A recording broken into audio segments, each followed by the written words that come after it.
thank you, Jane, to accept the invitation. So you're calling from Shanghai?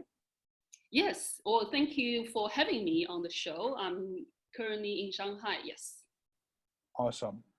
So that's an expert talk regarding the COVID-19 crisis and the way China is dealing with the matter, society, the impact on the economy. And the first questions I would like to ask you, and given your background, in journalism, I would like to know how China is dealing with fake news. I mean, in the West, we've seen so many fake or wrong information regarding COVID-19. So how the Chinese media is dealing with the matter?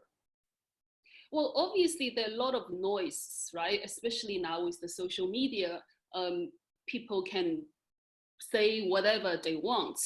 But I think regarding the fake news, it was really at the initial state of the coronavirus outbreak, because there was a lot of confusion and people didn't understand what is going on. And I think it sort of just caught everyone off guard. So there was a lot of different data, different stories. And you could, because a lot of coming from social media. So there's a lot of things, unverified. So that was really the initial state. Right now, China has sort of passed that state. The initial kind of anger, confusion sort of really subsided. And as you mentioned earlier, we kind of came out of this lockdown. So, part of us really now actually focusing on how to get economy back onto track. And then obviously you see a lot of these kind of news, lately in the media about the economic activities, because that's really the focus right now. But also at the same time, because we're worried about the second wave of infected cases. So, there's a lot of monitoring on that as well in terms of import cases. And given for, the world is so connected and what's happening in the rest of the world, so we pay a lot of attention, on the cases taking place in other countries as well. So that gives you an idea, like in terms of right now, the current state where the media sort of focus on. So you mentioned that now people in China, they're more caring, I mean, they're focusing on the recovering of the economy. China is now finishing the lockdown, while the rest of the West is actually still in lockdown. So how the government is managing the end of the lockdown? So it's actually a very big deal. And you just mentioned that China is trying to prevent a second wave of COVID-19. So how is things going? So the lockdown, obviously, sort of the lockdowns really ended. Even Wuhan, the epicenter of this outbreak, sort of just came out of the lockdown, I think last week. But we are still on alert, because even though the city's lockdown, kind of ended, but everywhere we go, we still have to wear the mask. Like we get onto the public transportation, if you're not wearing mask, you're not actually allowed to be on subway, on the bus. So we're still doing that. And everywhere we go, like even going to a restaurant, we are still need to be checked with the temperature. We need to register where we're coming from. Passing through our residential complex, I still have security at the entrance, will take my temperature, will ask me to show my approval. So even though we out of the lockdown, we are free to go. I mean, definitely there are more people on the street right now, but we're not really completely off guard. And on a big picture, China was still closing the border, in terms of the flights, right? Foreigners are not permitted to actually come in to visit the country. So in that sense, we are still in some sort of lockdown. It's just, China is so big, and within the cities in Shanghai, we are pretty free, but we still kind of watch out in terms of who we're in contact with, if we're taking good care of ourselves, not to infect others. In that sense, we are still sort of remaining on alert. So you mentioned that it's compulsory to wear a mask. Does the Chinese government is providing you a mask, or it's something everybody needs to buy? Did you see any crazy price out there? Yes. Again, the crazy price for the mask, that was before, when China was really like in the center of the outbreak. And now sort of China's situation really stabilized, right? So mask is no longer so much an issue. But the government definitely, like in Shanghai, in my neighborhood, I'm sure it's pretty much the same in other neighborhood as well. The government's offering like free mask for each household. You can register and they will give you free masks. So you still you must wear mask in public place. A lot of restaurants actually had a sign on the door, like if you're not wearing mask, you're not actually allowed to go in. So I think it's good because it's not only you're not affecting, infecting other people, but also sort of preventing, right, you being infected by others as well. So especially right now, it seems like the cases with the patients without symptoms, and that is kind of worrying, right? Because you're not really sure, even though you're taking the temperature, but you're not really sure if those people, they not showing any symptoms are in fact, infected as well. So it's really just a precaution to wear the masks and obviously wash your hands a lot of times. Yeah. So wearing a mask, washing your hands, those techniques are pretty low tech. But we've seen some really, advanced technology to track people who got infected. So how China is deploying this type of solutions? Is it country wide, or it's really located to Wuhan or big cities? Do you have an app to tell that you're not infected? Well, it's more advanced than that. It's not just a map. It's actually with your phone. Basically, there's a major Chinese telecom companies, China Mobile, China Telecom. So they basically, and they work with like internet giants as well, Alibaba and Tencent. So they track your, the few things they do. First of all, they want to make sure if you out of the city, if you've been, to other places before. Right now, the most dangerous cases are actually from overseas, right? So basically they're utilizing your GPS, they're utilizing your mobile number to track where you have been. So that's why I didn't, like last weekend, I was supposed to go hiking out of Shanghai. But I didn't go because I was worried when I came back into Shanghai. It showed like, I've been to other places. And then that will require me to be quarantined.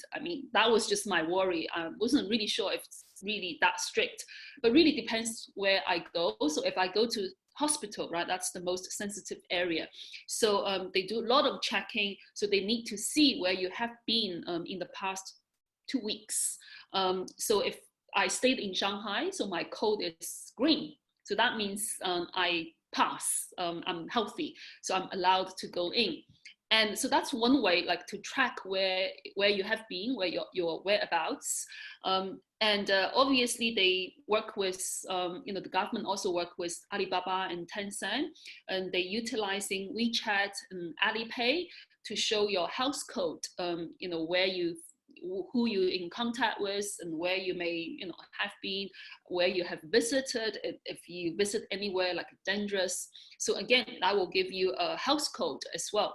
So apparently before it was because China is so big, right, different city have different rules, but now they've already upgraded the app. So wherever you go, so I'm in Shanghai, if I go to Guangzhou or if I go to other city, it's already connected, integrated. So Beijing will sort of acknowledge where I've been as well.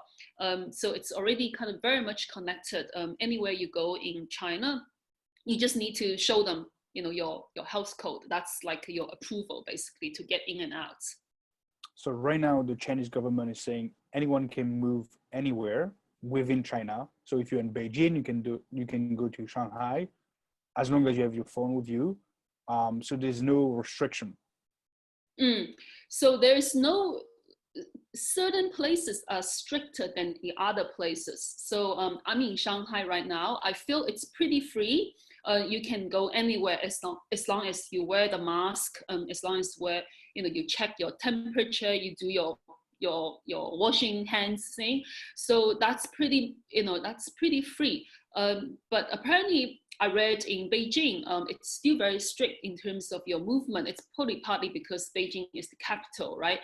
Right now, it's really on high alert in terms of imported cases. So people still, very much on guard. But Shanghai feels pretty much normal, except you see a lot of people with masks. Otherwise, it's pretty normal, yeah. Mm-hmm. So China has been experiencing a lockdown for almost 2 months. What is the most impressive impact on society? So one of the piece of news we've seen in the West is that, we saw a dramatic hike of divorce in China because people stay together in the same flat for too long. Is it real? Yeah. Is it something you've noticed, or can you talk a little bit about that? Okay, it seems to be the case, because it seems to be like a media reporting. There's a hike of divorce rates. So I think that is the fact. That is true. But is really coronavirus causing the divorce? I think that's debatable. The reason for the hike of the number, it was because a lot of these like marriage registry sort of agencies, they were closed for few months time, right? So there was a backlog in terms of cases. So that was one of the reasons. Now people get back to work, get back into business. So I think these agencies start processing those cases again. So that's one reason. Another reason was maybe it wasn't so much a direct cause and effect kind of thing. It was really people were saying a lot of these divorces probably already in trouble, right? So being like together, being isolated together, so maybe just amplified this. So that was the speculation. So even though in theory it seems to be a coronavirus outbreak, the isolation has caused like a divorce rate going up. But there are a couple other reasons behind it. So yes, that's definitely one of the, I think one of the new reality people have to adapt to, right? In terms of things all going online, and you're spending so much with your family, with your kids. I think kids was another reason, because I hear like a lot of parents complaining because kids can't go to school. And they're doing all the online courses, and that brings a lot of, unexpected sort of scheduling trouble, right, with the parents. So that's another thing, they have to adapt to. But the good news for Shanghai is schools apparently going to open very soon, by the beginning of May. So only two more weeks to go. So right now schools are still closed, but yes. Some factories are reopening. Yes, definitely. Factories, most of factories sort of already gone back to business, because that was one of the Chinese government's top priority, is to get back, get the production back, back on track again. The problem right now, it's not so much the manufacturing capacity. The factories already going back to work, right, to operation. The challenge right now, it's really the orders coming from overseas really dropped, because the other cities around the world, they are sort of in lockdown right now, right? So before, the Chinese factories had to remain closed, but now when they get back to business, they realized, okay, a lot of orders have been cut off. So that's the challenge they're facing right now. So that's for factories. How about local businesses? For instance, restaurant.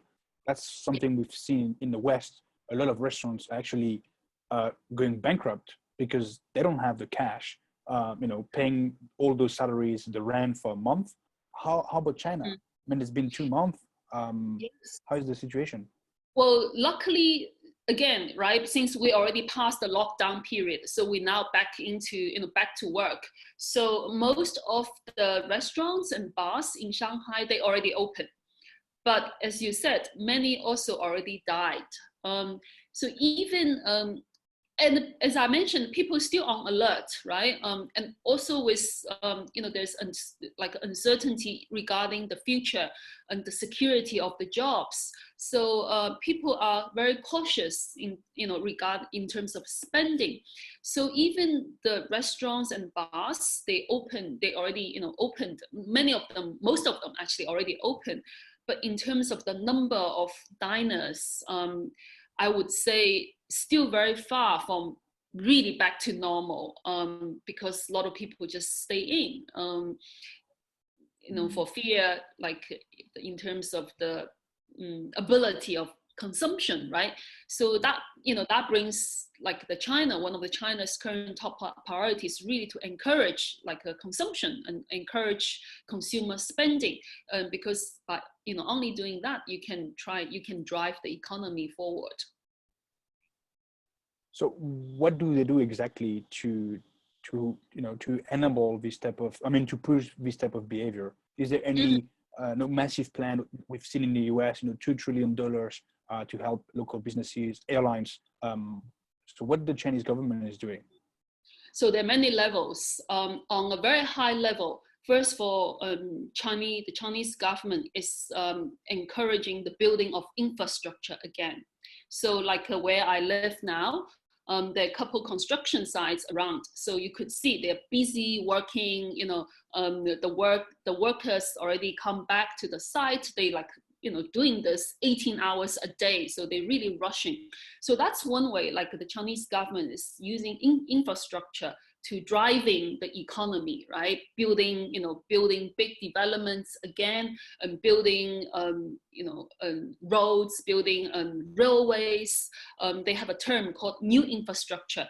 And that's sort of versus the old infrastructure. When we say the old infrastructure, that's usually like the highways, the railways, the roads. But when we say new infrastructure, the Chinese government's already committed trillions of dollars into building the new infrastructure, which is including like a 5G network, 5G infrastructure, and digital industry, internet, that sort of thing. So it's not only the building constructions, right, like near my home, but also in terms of building a digital infrastructure. That's one way to drive the economy, but that's a very high level. So on a sort of a and bring it back, how it's really helping the small business, just like the West.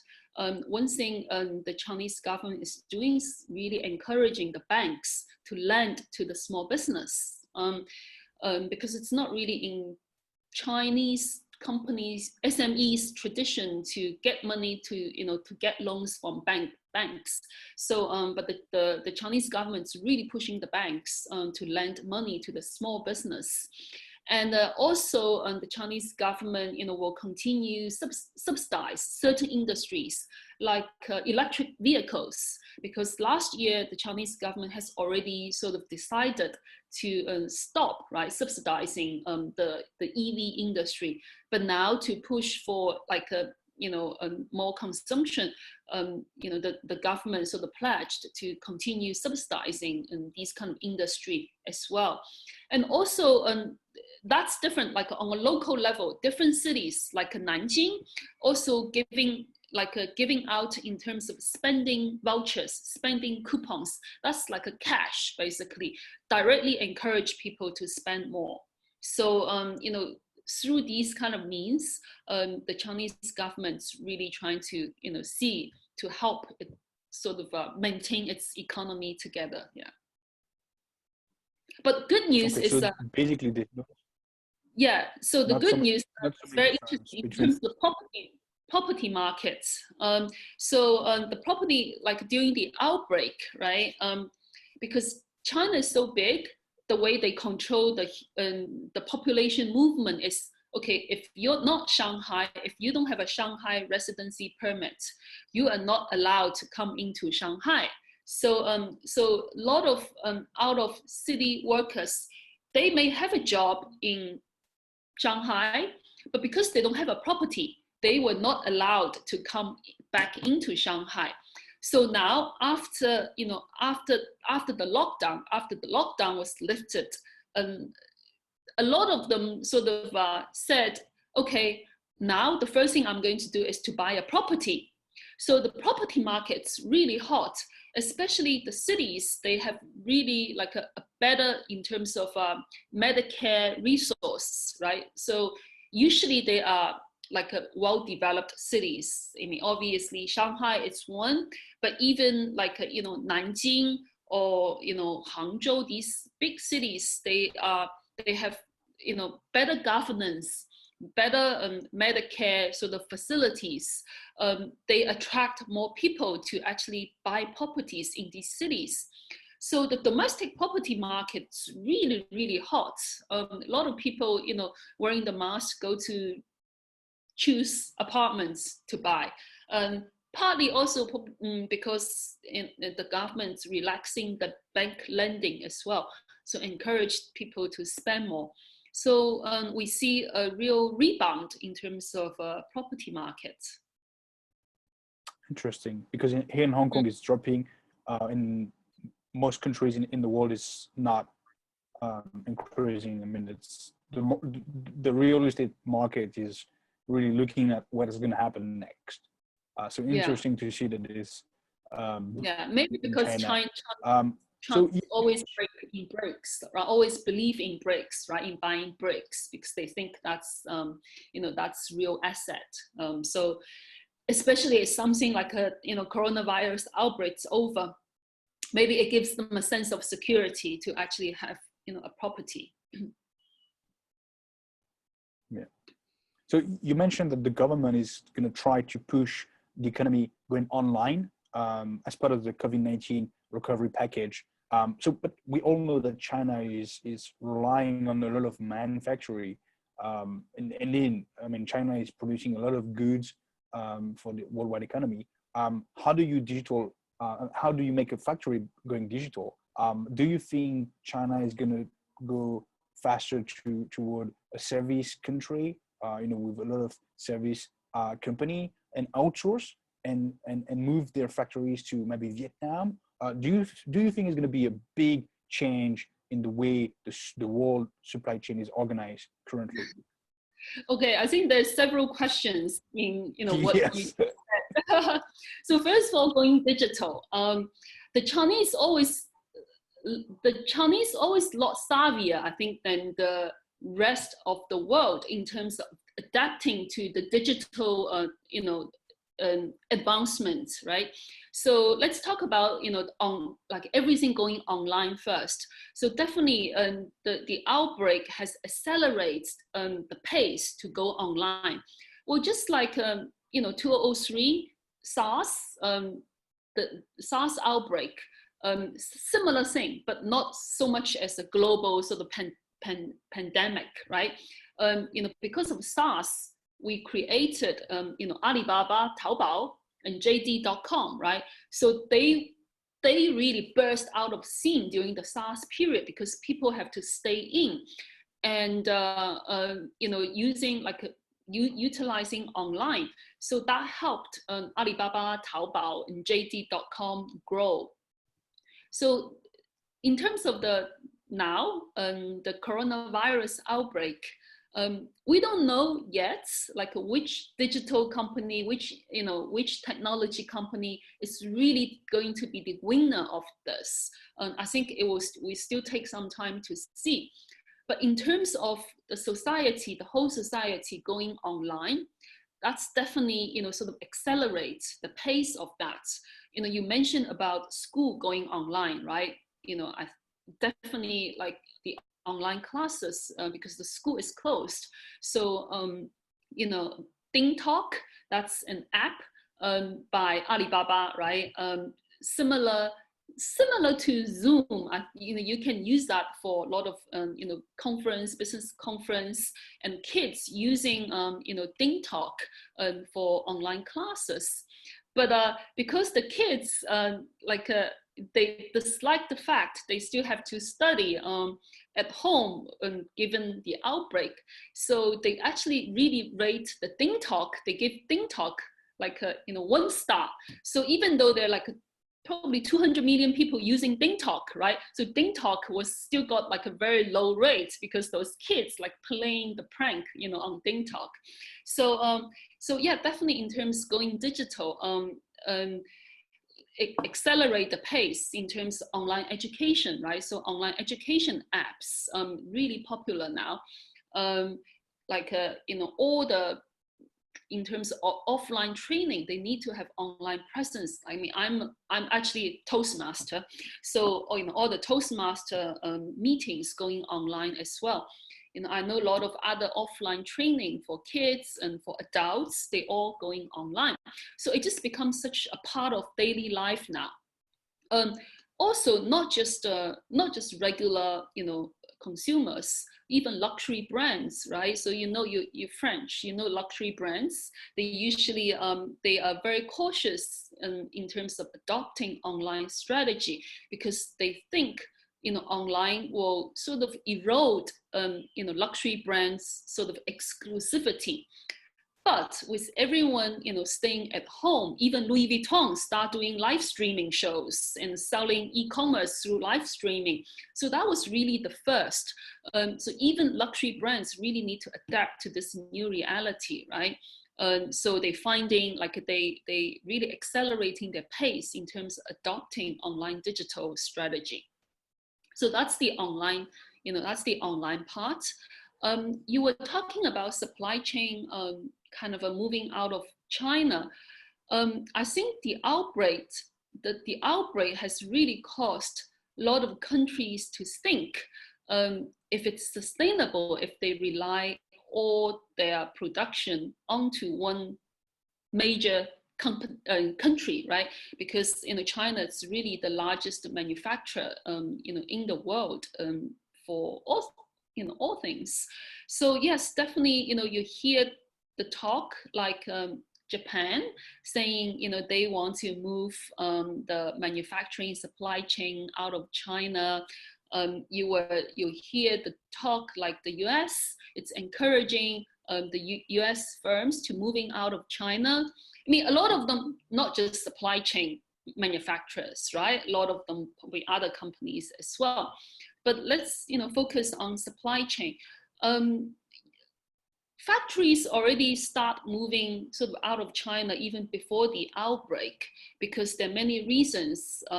China's no longer a very sort of a because the labor cost has gone up so much. So, China can no longer rely on low cost as its advantage, right? And also China wants to upgrade its industry to encourage more technology and value added kind of product service.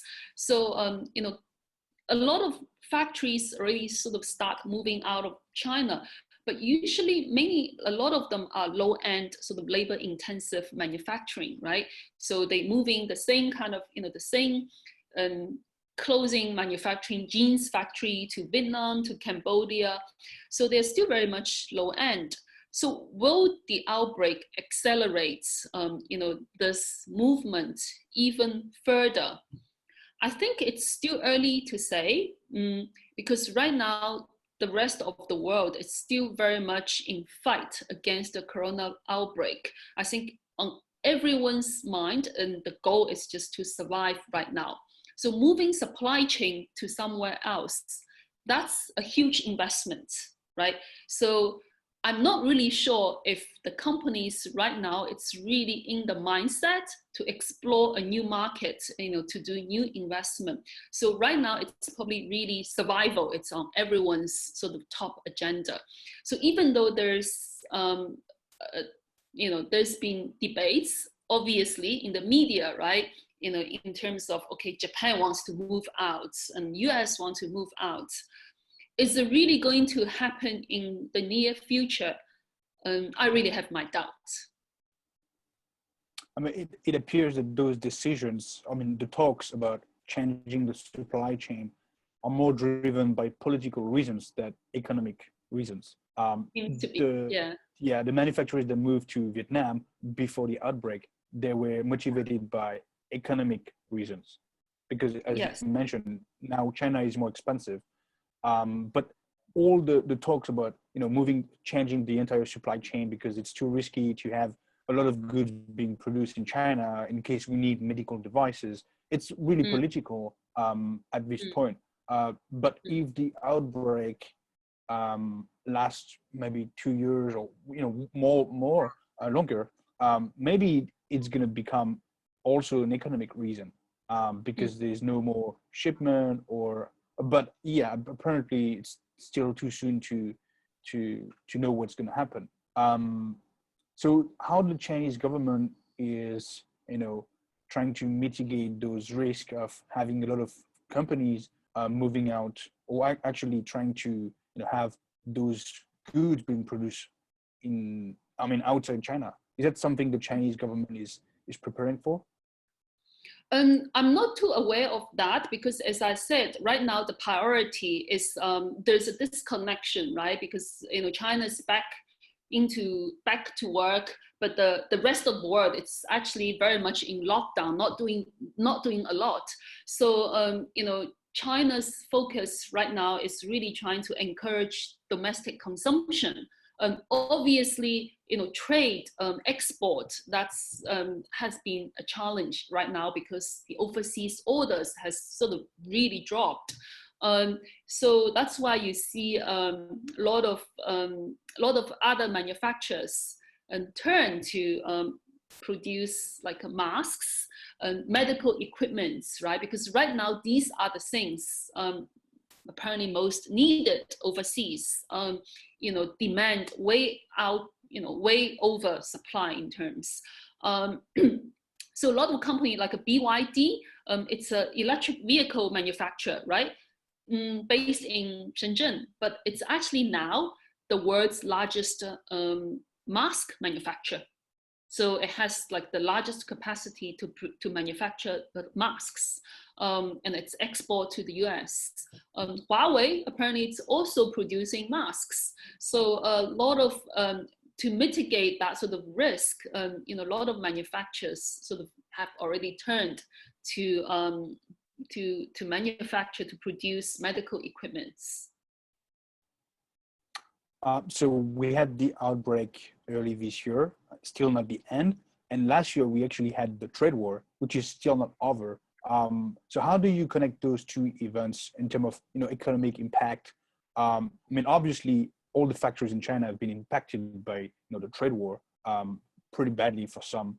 What is your opinion and your expert analysis on those two events? I mean, the timing could not be worse, right? For the factories and supply chain in China. Yeah. So I mean, obviously, as the US is so busy handling its own outbreak, right? In the discussion about trade war, sort of really stopped right now. But the relationship between US and China couldn't be worse right now, as the two countries blaming each other on the origin of the outbreak. So that certainly don't help with in terms of rekindling of the US-China relationship, because by the end of last year, there was little improvement, right? As China and US signed the first phase of the trade deal. So people were in general a bit more optimistic about two countries' relationship. But because of the outbreak, that sort of made the two countries' relationship even went further downhill. So it's not very positive right now. So your opinion is that it's not going to help the trade war. It's not going to help the situation. It's probably going to. It's not. Yeah, probably not. All right. Yeah. So it's actually bad news for the factories in China as well. And in the US as well. Moving forward. Yeah, definitely. I mean, even I think for the, the factory, because export, it's still one of China's economic pillars. It's still very much, very, very important for China. So it's not just the trade war affecting that, right? The fact, the whole world, it's affected by the outbreak. The whole world is now in lockdown. Obviously there's a decrease of consumption needs, other than the most essential items, right? So people not buying things, and people not buying cars, people not buying luxury goods. So these things obviously, really affecting, the manufacturing So those industry. are the losers of the current pandemic, the manufacturers, restaurants, airlines. How about the winners? Do you see any players in China that are actually taking advantage of this crisis? So you mentioned the online video conference tools, Zoom and the Chinese one. Mm. Is there any players that you've seen rising and taking Mm. advantage of the crisis? Yes. So from what I heard, definitely, in terms of the technology, right? So the meditech, they call it meditech, so relate to medical and AI startups. I see in the press, many companies, they managed to raise a lot of funding, even in these kind of climates. So obviously there's a lot of focus on these kind of companies, as the whole world race to see how they can use technology to contain, the outbreak, the epidemic. So AI companies, medtech companies, pharmaceutical companies, right? Because they are looking for vaccines, they're looking for, new medicines. So, these are the companies, obviously, I mean, will benefit from, from the situation. Yeah. So you mentioned some companies were able to raise some funds. Are you talking about venture capital? Mm. Yes, startups. Yeah. All right. Mm. And so in your state, I mean, in California, we've seen a lot of people losing their jobs in the startup industry in the Silicon Valley. Is it something you've seen in China as well due to Mm. the crisis? Yes. So it's same, just like elsewhere. So in China, SMEs, small medium enterprises, right, account for 80% of the jobs. Just like you described, the country had 2 months lockdown, so that means a lot of companies couldn't survive the period. There's simply not enough cash flow to sustain them. So a lot of company definitely, sort of have to be forced to close. I mean, I think it's the same in Hong Kong. I just read a post yesterday on WeChat. A lot of restaurants, well-known restaurants, right, has been there probably over 50 years. They have to close, and the same situation here. And it's not just restaurants, obviously. My friend, actually, in Shanghai, he's French, and what he does was he supplies the hotels and restaurants with glass and plates, right? And then because it's the whole industry. So in F&B industry, sort of upstream, the hotels, and downstream, the restaurants and all that. And he's part of this supply chain. And obviously he's very much affected as well. So really, I think everyone is affected by this. And we just need to learn how we can adapt to the new reality. Do you think Chinese people in general are able, I mean, they're more resilient to change and able to adapt compared to people in the West? So I just learned earlier today that the Chinese word for crisis is actually also, I mean, also means opportunity. So what is your opinion on that? Yeah, I think it's not just the Chinese people. I think it's human nature, right? To be resilient. That's how we survive. That's how, we become humans. I mean, I think it's just very natural for people trying to find ways to survive. And then, yes, as you said, in the Chinese word 危机, so in crisis, there are always opportunities. And as mentioned before, people are very much adaptable. The example I gave you previous was, so even though the manufacturing industry was very much affected, but people adapt very fast, right? A lot of these manufacturers very quickly switch to manufacture, medical equipment, and masks and gloves, ventilators and all this. So they adapt to the new reality. And then obviously for other business like the F&Bs, right? So during the lockdown, they couldn't open. So, a lot of them basically gone online. But when you do online, you can't really replicate, whatever you're offering in the restaurant, right? For offline sort of dining. So then they have to adapt their menu. They have to adapt their, their selection to the online users. So you see like these kind of resilience. You see, people, they finding ways trying to to survive. So as opportunities in crisis, so maybe the outbreak will really help people to think more, to figure out the solution. So who knows, there's probably a great company awaiting, right? We'll see it comes very soon, in very short time. Yeah. All right. Last questions. So you discussed and said that human nature is resilient. In the West, we've seen that society try to help. I mean, they don't expect everything from the government, and they actually took some initiatives to help local restaurants in the US, by paying some money in advance. In Europe, a lot of countries that they didn't have enough masks, they still don't have enough masks, so they actually ask people. People organize some donation. Is that the type of things you've seen in China as well? Like society really trying to take some initiatives on a local level, is helping local businesses. Is that something you've seen? Yeah, definitely. So I think human beings are the same, right? That's the nature. So even though you come from France, I'm Chinese, the English, Americans. I think what unites everyone, it's really human nature. You see kindness, right, in crisis. Obviously, you see other ugly things as well. But, that's just human nature. But, of course, as you said, and you see the society really helping each other when Wuhan was, in its darkest days.